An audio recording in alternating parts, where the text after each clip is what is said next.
हमारी आज की कहानी एक ऐसे कस्बे से शुरू होती है। यहाँ ज्यादातर पैसे वाले लोग ही रहते थे। इस कस्बे में एक रेस्टोरेंट भी था। यहाँ खाने के साथ साथ दारू भी मिलती थी और इसके मालिक का नाम नसीम था। नसीम का काम काफी अच्छा चल रहा था, इसलिए वो एक और नौकर तलाश रहा था। इस कस्बे से थोड़ी ही दूर कुछ ऐसे लोग भी रहते थे जो पानी के लिए भी तरसते थे और जीने के लिए कोई भी काम करने को तैयार थे। इसी बीच उन्हें पता चलता है कि पास के कस्बे में मजदूरों की जरूरत है, जिसके बाद वो सभी उस कस्बे में आ जाते हैं। नसीम भी नौकर की तलाश में उनके पास पहुँच गया। जल्दी ही उसे एक लड़की मिल जाती है जो उसके काम की लग रही थी। इस लड़की का नाम बेला है और वो नसीम के कहने पर उसके साथ चल पड़ती है। जब वो दोनों नसीम के घर की तरफ जा रहे थे तो नसीम की नजर कर्नल पर पड़ी, जो हाथ में गन लिए अपने घर से बाहर निकला था। नसीम को कुछ गड़बड़ लगती है, इसलिए वो जल्दी जल्दी कर्नल के घर में जाता है। उसने जैसे ही दरवाजा खोला तो उसके सामने कर्नल की बीवी और उसके लवर की लाशें थी। लाशें देखकर वो घबरा गया और बिना कुछ बोले अपने घर की तरफ बढ़ने लगा। घर आकर वो अपनी नौकरानी मारिया को पहले बेला से मिलवाता है और फिर उसे कर्नल के बारे में बताता है कि उसने अपनी बीवी और उसके लवर का खून कर दिया। मारिया को सब बताकर वो जल्दी जल्दी अपने रेस्टोरेंट पहुंचता है। यहाँ कर्नल अपने दोस्तों के साथ बैठा था। कर्नल के साथी उसे शाबाशी दे रहे थे क्योंकि उसने अपनी पत्नी और उसके प्रेमी को मारकर महान काम किया है, जबकि उनकी बातें सुनकर नसीम हैरान हो रहा था। कुछ ही पलों में ये बात पूरे इलाके में आग की तरह फैल गई, जिसके बाद लोग उसकी पत्नी के बारे में कई तरह की बातें करने लगे। कुछ का कहना था कि उसका कस्बे के कई मर्दों के साथ चक्कर था, तो कुछ कह रहे थे कि कर्नल उसकी प्यास नहीं बुझा पाता था, इसलिए वो दूसरों के साथ अपनी प्यास बुझाती थी। यहाँ कुछ लोग कर्नल को महान समझ रहे थे, तो वहीं कुछ लोग बताते हैं कि कर्नल एक नंबर का कमीना आदमी है, क्योंकि उसकी नजर हमेशा जवान लड़कियों के बदन पर रहती है। शाम को कर्नल की बीवी का फ्यूनरल था, जिसमें नसीम के अलावा पूरे कस्बे में से सिर्फ एक ही औरत आती है, जिसका नाम नीमो था। फ्यूनरल खत्म होते ही कर्नल पार्टी में शामिल होता है, जिसका इंतजाम उसके दोस्तों ने किया था। इस पार्टी में मजे करने के लिए लड़कियों का भी इंतजाम किया गया था और ये सब देखकर नसीम एक बार फिर हैरान होने लगता है। पार्टी खत्म होने पर जब नसीम अपने घर आया तो बेला घर के बाहर ही लेटी हुई थी। नसीम के पूछने पर वो कहती है कि मैं तुमसे पहले कैसे सो सकती हूँ। ये सुनकर नसीम उसे समझाता है कि तुम्हें मेरा इंतजार करने की जरूरत नहीं, अपना काम खत्म कर तुम आराम कर सकती हो। नसीम के पड़ोस में ही एक अमीर आदमी का घर था, जिसमें रीटा नाम की नौकरानी काम करती थी। घर के कामों के साथ साथ वो आते जाते लोगों को लुभाने का काम भी करती थी। उधर रेस्टोरेंट में नसीम बेला के बनाए पकोड़े अपने ग्राहकों में बांटता है और इसी बीच सबकी नजर कर्नल पर पड़ती है, जो अपनी बीवी और उसके प्रेमी की लाशों को दफनाने जा रहा था। अब सबका कहना था कि उन दोनों का प्यार सच्चा था, तभी तो मरने के बाद भी दोनों साथ में रहेंगे। नसीम ने अभी तक शादी नहीं की थी और वो सबको बताता है कि अगर शादी के बाद मेरी बीवी ने ऐसा किया होता तो मैं उसके टुकड़े टुकड़े कर देता, क्योंकि जिस गाँव से मैं आया हूँ वहाँ धोखा देने की यही सजा है। बेला के बनाए पकोड़े सबको बेहद पसंद आते हैं, इसलिए नसीम खुश होकर बेला के लिए एक तोहफा लेकर आता है। काफी रात हो गई थी। वो जब बेला के पास आता है तो वो बिना कपड़ों के सो रही थी। नसीम खुद को संभाल कर उसे तोहफा देता है, जिसे देखकर बेला बेहद खुश हो गई, जबकि बेला का नशीला बदन देखकर नसीम खुद को ज्यादा देर तक रोक नहीं पाता और उसे दबोच लेता है। बेला तो पहली नजर में ही नसीम को दिल दे बैठी थी, इसलिए वो भी उसका साथ देने लगती है। बेला नसीम के साथ रिश्ता बनाकर खुश थी, इसलिए वो दिल से घर के सारे काम करने लगी, जबकि नसीम पूरा दिन बेला के ख्यालों में खोया रहता। ऐसे ही एक दिन वो बेला के ख्यालों में डूबा हुआ था और अचानक उसे किसी गड़बड़ का एहसास हुआ, क्योंकि रेस्टोरेंट में सन्नाटा छा गया था। लेकिन जब उसने हिम्मत कर बाहर देखा तो सामने बेला खड़ी थी और सभी लोग उसे ही देखकर चुप हुए थे, क्योंकि वो पहली बार सबके सामने आई थी। धीरे धीरे इन दोनों का प्यार बढ़ने लगा और मारिया इन दोनों के लिए काफी खुश थी। बेला इतनी खूबसूरत थी कि हर कोई उसे पाना चाहता था, लेकिन बेला नसीम के साथ ही रहना चाहती थी। बेला को जब भी समय मिलता तो वो आस पड़ोस के बच्चों के साथ खूब मस्ती करती, जबकि उसे मस्ती करते देख कस्बे की औरतों को उससे जलन होने लगी। देखते ही देखते रेस्टोरेंट में आने वाले सभी लोग बेला को पटाने की कोशिश करने लगे।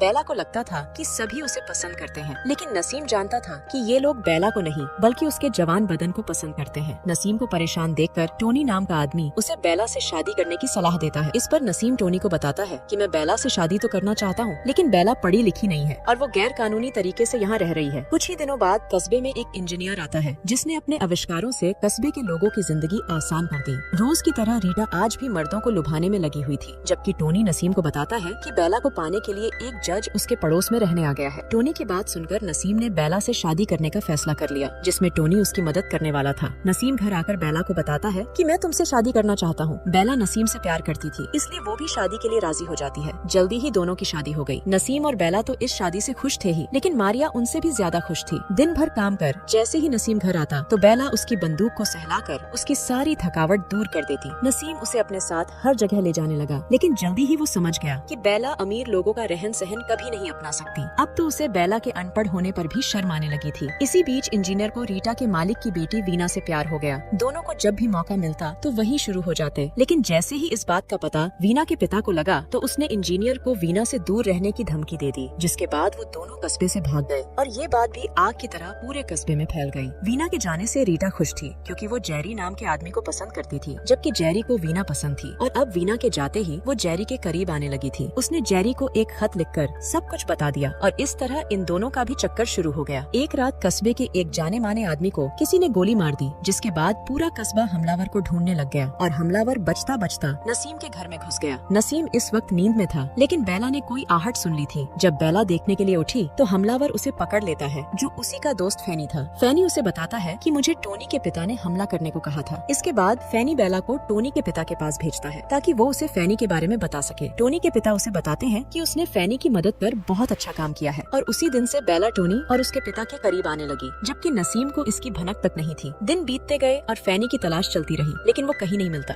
आजकल नसीम को बेला पर शक होने लगा था कि जैसे वो उससे कुछ छुपा रही हो, लेकिन बेला का कहना था कि ऐसी कोई बात नहीं है। बेला का दूसरे मर्दों से मिलना नसीम को पसंद नहीं था और एक दिन तो हद ही हो गई जब बेला कस्बे में आई सर्कस के लोगों के साथ मस्ती करने लगी। मारिया उसे रोकने की कोशिश करती है क्योंकि अब वो एक शादीशुदा औरत है और ये सब उसे शोभा नहीं देता, लेकिन बेला को इसमें कुछ गलत नहीं लगता। शाम को बेला नसीम को बताती है कि वो सर्कस देखना चाहती है, जबकि नसीम उसे अमीरों की शायरी सुनाना चाहता था। बेला अब भी सर्कस देखना चाहती थी, लेकिन नसीम उसे अमीर लोगों का हिस्सा बनाना चाहता था। बेला नसीम के कहने पर अमीरों की महफिल में आ तो गई थी, लेकिन वो खुश नहीं लग रही थी। वो किसी भी एंगल से अमीर नहीं लग रही थी, इसलिए हर कोई उसका मजाक बना रहा था। लेकिन जैसे ही टोनी और उसके पिता महफिल में आते हैं तो वो सबसे पहले बेला से मिलते हैं, जिसे देखकर नसीम खुश हो गया। देर रात को जब वो घर वापस आए तो बेला छुपकर सर्कस देखने पहुंच गई। यहाँ उसे बहुत मजा आता है। आज वो बेहद खुश थी, लेकिन जल्दी ही उसकी जिंदगी में तूफान आने वाला था। अगले दिन जब नसीम रेस्टोरेंट में आया तो उसका एक नौकर चोरी कर रहा था। नसीम उसे पीटने लगा और मार से बचने के लिए नौकर कहता है कि तुम्हें मुझ पर नहीं बल्कि अपनी बीवी पर ध्यान देना चाहिए, जो रोज तुम्हारे ही दोस्त टोनी को अपना रस पिलाती है। उसकी बात सुनकर वो जल्दी जल्दी अपने घर पहुँचता है। यहाँ सच में बेला टोनी के साथ थी। टोनी उससे माफी मांगता है, लेकिन नसीम उसकी पिटाई कर वहाँ से भगा देता है और उसके बाद उसने बेला को अपने घर से जाने को कह दिया। हर बार की तरह ये बात भी सबको पता चल गई। नसीम बेला से बहुत प्यार करता था और वो चाहकर भी उसे मार नहीं सकता था। इसलिए उसके एक वकील दोस्त ने टोनी और बेला पर ये इल्जाम लगा दिया कि टोनी की मदद से बेला ने नसीम से नकली शादी की थी ताकि वो इस कस्बे में आराम से रह सके। जल्दी ही सभी ने मान लिया कि इनकी शादी नकली थी और इस तरह नसीम बदनामी से बच जाता है। अब कर्नल की तरह नसीम भी जश्न मनाने लगा। वो खुश तो बहुत था, लेकिन फिर भी उसे हर जगह बेला ही नजर आ रही थी। खुश होते हुए भी वो उदास रहने लगा था। उसे लगता था कि बेला कस्बा छोड़कर उससे दूर चली गई है, जबकि बेला तो उसके पास ही थी और वो छुप छुप कर उसे देखती रहती थी। बेला को अपनी हरकत का पछतावा तो बहुत था, लेकिन अब वो चाहकर भी कुछ कर नहीं सकती थी। यहाँ एक तरफ नसीम का रिश्ता टूटा था तो वहीं दूसरी तरफ जेरी और रीटा का रिश्ता आगे बढ़ रहा था। एक दिन अचानक टोनी के पिता की मौत हो गई और उसके फ्यूनरल पर नसीम की नजर बेला पर पड़ती है। टोनी के पिता की मौत के बाद कस्बे में जश्न मनाया गया क्योंकि वो इस कस्बे का मेयर था और उसके कानून बेहद सख्त थे। जब भी कोई उस साले के खिलाफ आवाज उठाता तो वो साला उसे मरवा देता था, इसीलिए लोग उसके मरने पर इतने खुश थे। उसी रात जब नसीम अपने घर आया तो उसने बेला को देख लिया, जो छुपकर उसे ही देख रही थी। कहानी के आखिर में उसने बेला को माफ कर अपना लिया क्योंकि वो समझ गया था कि वो दोनों एक दूसरे के बिना नहीं रह सकते। और इसी के साथ इस कहानी का